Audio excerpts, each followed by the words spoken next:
Бардык нерсени жоктон бар кылып жаратуучу Аллах Таалабызга чексиз мактоолор болсун. Сүйүктүү пайгамбарыбыз Мухаммед саллаллаху алейхи ва салламга салаваттар болсун. Аллах Таалабыз кимди түз жолго салса, аны эч ким адаштыра албайт, ал эми кимди адаштырса, аны эч ким түзөй албайт демекчи. Андыктан Аллах Таалабыз ар бириңиздерди түз жолго салуусун насип этсин. Сиздер менен Ыйман булагы телекөрсөтүүсү. Ассаламу алейкум ва рахматуллахи ва баракатуху. Ыйман бул Аллах Таалабыздын бардык айткандарына эч шек күмөнсүз ишенүү. Түзмө-түз которгондо ыйман бул ишеним. Ал чексиз күч-кубаттын булагы болгондуктан, бул булактан пайдалана алуу үчүн ыймандын ибадат менен коштолуусу кажет. Ыйман булагы телекөрсөтүүсү менен сиздер көптөгөн илим билим жана Курандагы аяттар жөнүндө ачык маалыматтарды ала аласыздар. Аллах Таалабыз биз жашап жаткан жер шарын кооз кылып жараткан. Өсүмдүктөргө, хайванаттарга, суу асты дүйнөсүнө, асман дүйнөсүнө карасак, бардык нерседен Аллахтын кудуретин көрө алабыз. Курандын кээ бир аяттары насаат жана үлгү болуп бере алат. Ал тургай жаратуучунун эскертүү аяттарын өз ичине камтыйт. Ааламдын жаратылуусунан баштап жок болушуна чейин да Куранда ачык айтылган. Бул жана башка жөнүндө Аллах Таалабыз бизге илим билимди берген. Көрсөтүүлөрүбүздө ааламга көз чаптырып, улуу жаратуучубуздун бизге берген белгилерине ой жүгүртүп, ыйманыбызды бекемдемекчибиз. Аллах Таала бардыгын жараткан чебер зат.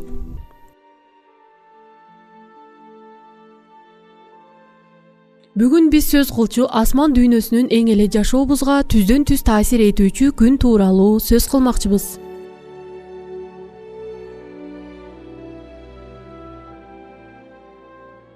Ал түн менен күндүздү, күн менен айды жараткан. Баарысы асман алкактарында сүзүшөт. Мына бул Кудай Таалам ушул сүрөдө эмнени баяндап жатат?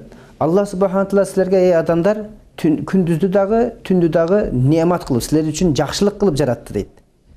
Жана андан тышкары өзүнүн улуулугуна, кожоюндугуна мындан далил көрсөтүп жатат дейт. Башка силер үчүн жаратуучу жок экендигин туюндуруп жатат.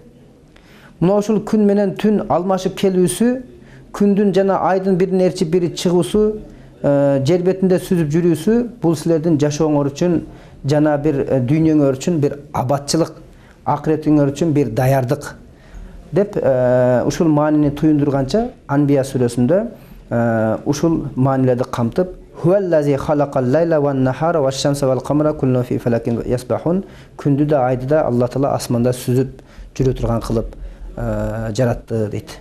Бул жерге эң жакын жайгашкан жылдыз болуп эсептелет. Бул күн системасынын борборунда жайгашкан.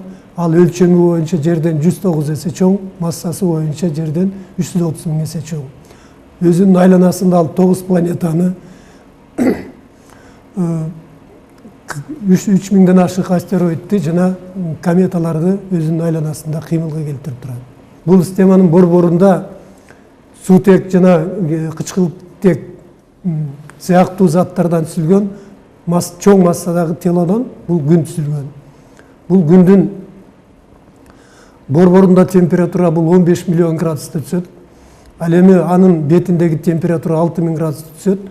Күндүн борборунда өтө жогорку температурада суутектин ядролору менен бири-бирине бергишип, алар гелийди пайда кылышат. Ошол жерде термоядролук реакция болуп саналат. Бул термоядролук реакция күндүн энергиясынын булагы болуп саналат. Күн бул газ абалындагы өтө чоң ысык температурадагы ар түрдүү нурларды бөлүп чыгаруучу чоң жылдыз. Анын бетиндеги температура болжол менен 6000 градуска жетет. Күндүн химиялык составын айта турган болсок, 75% суутек, 24% гелий, 1% калган элементтери түзүшөт. Гелий элементи спектрдик анализдин жардамы менен биринчи күндөн табылган. Англиянын улуу окумуштуусу Киркхоф тарабынан ал эми күндүн жутуу спектрлерин Фраунгофер окумуштуусу аныкташкан. Бул изилдөөлөр 19-кылымда далилденген. Күндү жарык фильтри коюлган телескоп, спектрометр жана